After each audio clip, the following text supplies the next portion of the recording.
पवारांची राष्ट्रवादी एनडीए सोबत जाणार असल्याच्या चर्चा। एका बड्या नेत्यावर चर्चेची जबाबदारी।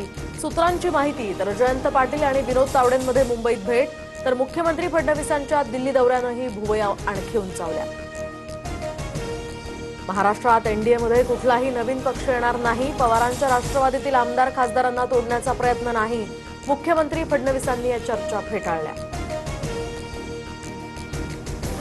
मातोश्रीवरील आमदारांच्या बैठकीत परभणीचे आमदार राहुल पाटलांची दांडी, तर घरी कार्यक्रम असल्यानं येऊ शकलो नाही असं ठाकरेंना कळवलं।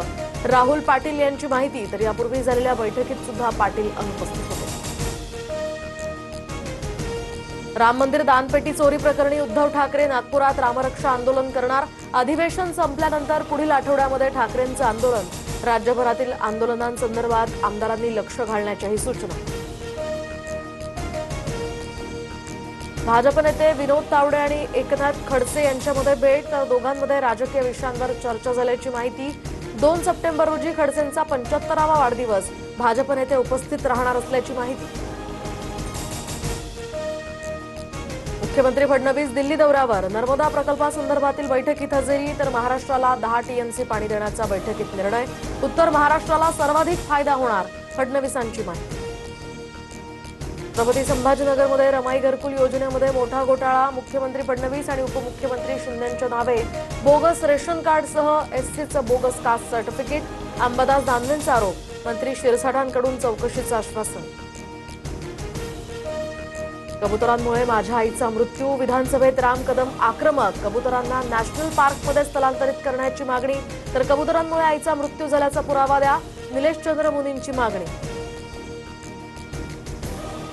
पालघर जिल्ह्यामध्ये गेल्या 3 दिवसांपासून मुसळधार पाऊस। खबरदारी म्हणून जिल्ह्यातील सर्व शाळा महाविद्यालयांना सुट्टी जाहीर।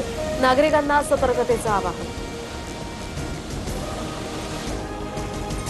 लोणावळ्याच्या जुना खंडाळा परिसरात झालेल्या भूस्खलनामुळे एकाचा मृत्यू, तर 1 जण अद्यापही ढिगाऱ्याखाली अडकल्याची माहिती।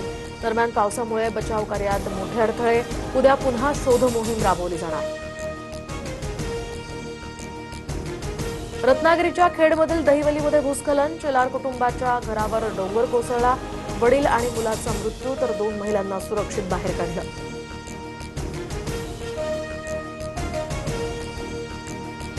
8 जुलैनंतर राज्यातील बहुतांश भागांमध्ये पावसाचा जोर कमी होण्याचा अंदाज।